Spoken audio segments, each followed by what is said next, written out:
Well, hello everyone. This is Fadi, and I want to welcome you to another episode of this exciting and fascinating video series with Brother Mill, which we have entitled Holes in the Narrative: Why the Islamic or Why the Standard Islamic Narrative is Sketchy. Last time we talked about the fact that the story of Muhammad and his biography is sketchy. Today we're going to talk about another sketchy allegation that Muhammad banned images in his lifetime. With that, of course, we want to turn our attention to Brother Mill. Brother Mill, thank you so much for joining us. And as always, it's a privilege really to work together with you. So what's the story here about the banning of arts at the time of Muhammad? Well, first of all, it's great to be back, and thank you so much for inviting me on. What's interesting when we look at the history of images of Muhammad is that Muslims themselves don't seem to have got the memo. If Muhammad banned images in his time, it doesn't seem to be a memo that most Muslims got. And right up to very recently, they seem to be very comfortable indeed with images of Muhammad. Right. And they only seem to be really upset is when people make mocking images of Muhammad, which is understandable. No one likes a religious figure mocked, and I definitely would not encourage anyone to mock a religious figure. But the history is very different, and it really suggests that there's something going on that's sketchy. And so, first of all, let's do a thought experiment, if we may. Suppose Muhammad of the 7th century did ban the depiction of human beings in art to avoid idolatry. Wouldn't we see this in the culture of the 8th century? If we take an example of Hadith, Sahih Muslim, Ibn Umar reported Allah's messenger having said, those who paint pictures would be punished on the day of resurrection, and it would be said to them, breathe soul into what you have created. This teaching is so clear and would be known by Muslims that no leader could openly flout such a taboo. Would we all agree with that? That if such a teaching was in place, it would be a brave Muslim leader to go against what Muhammad has taught, surely, in the 8th century. Right. So let's have a look. Is there any evidence to suggest that this, first of all, was a teaching back then and was being put into practice? Well, if we look at the example of the Qusr-e Amra in Jordan from the 730s, it's the best preserved early Islamic, has the best preserved early Islamic paintings from the palaces of the Umayyad caliphs and princes. These mostly date to the first half of the 8th century. This is what it looks like from the outside.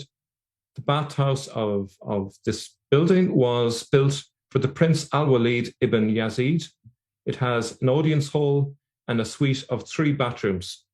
Now, what's interesting, if you think about an audience hall, it's a hall where people come to visit and see and, witness what's there. It's not something private, something that you'd have in a secret private room. It's something that they're comfortable with showing to an audience, okay? And what I'm going to show you is very shocking. It's not just the fact that these are images of human beings on the wall of a caliph's palace, but these are very raunchy. So if you're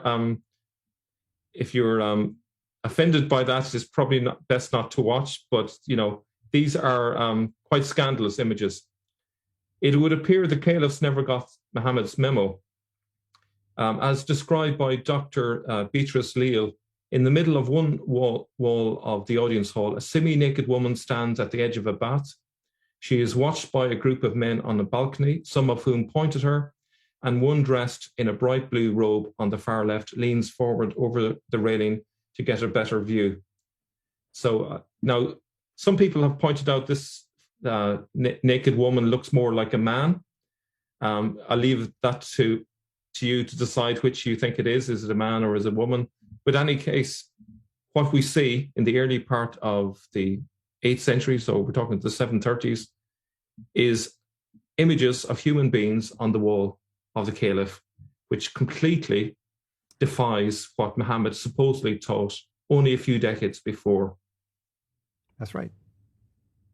Now, if we take another look here, we even see Al-Walid himself painted on one of the walls in large scale. We also see this one. So here is a topless woman, and this is supposedly 100 years after Islam was supposed to have begun. How could this be possible if the standard Islamic narrative is true, that Muhammad existed, he taught all of these teachings contained in the hadiths, particularly the idea that you shouldn't paint an image of a human being, and yet they're painting this in the wall of the caliphs, sorry, on the wall of the caliphs' palaces. Here's another example. And here's another one, and this one contains the image of a couple who are basically drying themselves off after being in a bath together. So this is all very provocative and not what you expect of a caliph's palace, really. And we also have statues, and this is a statue of a woman, and she's basically semi-naked, as it's described there. The proportions of this female figure are curvaceous and voluptuous. Okay, so this does not fit in very well with the idea that statues and images of people were banned under Muhammad. That's right. And then we have the Qasr al-Hayr al-Gharbi. Apologies if I'm pronouncing that wrong. Al-Gharbi. Al-Hayr It was built for the Caliph Hisham, and among its decorations are two huge frescoes on floors. One of the panels shows vine scrolls, centaurs, and a woman carrying fruits in a cloth. She is probably the classical figure Gaia or Gaia, which is a goddess, a personification of the earth. I was really surprised to find that they would have the image of a goddess in a caliph's palace in the early 8th century, considering Islam was supposed to have begun and it's a monotheistic religion. So here it is. Okay, so it's dated to 727. Okay, and here is another example. Here we have musicians and a hunter on horseback, and is more Sasanian in its style and content. For example, the hunter's flowing scarf headdress was adopted from elite Sasanian fashion, which would indicate perhaps the rulers at that time were either strongly influenced by the Sasanians, or perhaps they were Sasanians or Persians, let's say, themselves. So that would certainly undercut the Islamic narrative. But as you can see, no problem with music, no problem with depicting people in art. And if there were a universal prohibition against making images of people, how would this impress devout visitors? Palaces like these were usually outside cities, but they were often near main roads, and so were relatively easy for their patrons to visit. They would have been used as temporary retreats, holiday homes, and probably also as sites of display, places for the Umayyad aristocrats to entertain and impress visitors. So I ask you, if you think about it, if this was designed to impress the visitors, does that make sense to you? If Muhammad has banned images of people, I think that does not make sense. There's something amiss in the standard Islamic narrative, something sketchy. That's right. Here are some statues in this palace.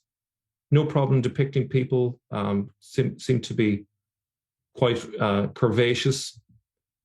There's even an image that appears to be a standing caliph, which might remind you of one of the coins of Abdul al-Malik. He's depicted holding a sword. So that's a bit of a smoking gun right there. They've no problem depicting people, no problem having statues. So, we hear the Salafis talking about how having statues are idols. They spent a lot of time in Iraq and Syria, quite recently destroying these statues. But yes, we have these way back in the 8th century. Is this why they're destroying them? Because this evidence is highly embarrassing. I don't know if you want to react to that. No, I mean, it's obvious. I mean, I like the fact that you're pointing to this important, basically, piece of information. If Muhammad indeed did ban images, then you would expect at least the first century or two, right after Muhammad's time, to adhere to that. And you can say later people began to stray away. But we're finding that this is the opposite. Immediately after Muhammad's time, actually, this act is flourishing to the point of making statues and pieces of art at palaces of caliphs and others. And then it's a later, basically, attack against it by a specific group, the Salafis, obviously. And they made this claim that it's prohibited and it was banned. So are they saying these caliphs were what? Infidels? They were not true Muslims? Or what is it that they're going to say now about these things? Yeah, and these are the caliphs that are supposedly spreading Islam around the Middle East. How is that possible? There's a contradiction. Like a lot of these images and statues would not be out of place in Roman Pompeii in the 1st century AD. Right. It's, like I think you wouldn't find this in a Christian place, but you would certainly find it in a pagan building in the 1st century of the Romans or something like that. So this is quite a contradiction. Absolutely. And of course, even coins do paint a similar image where you find statues or images of characters in there as well. Yeah.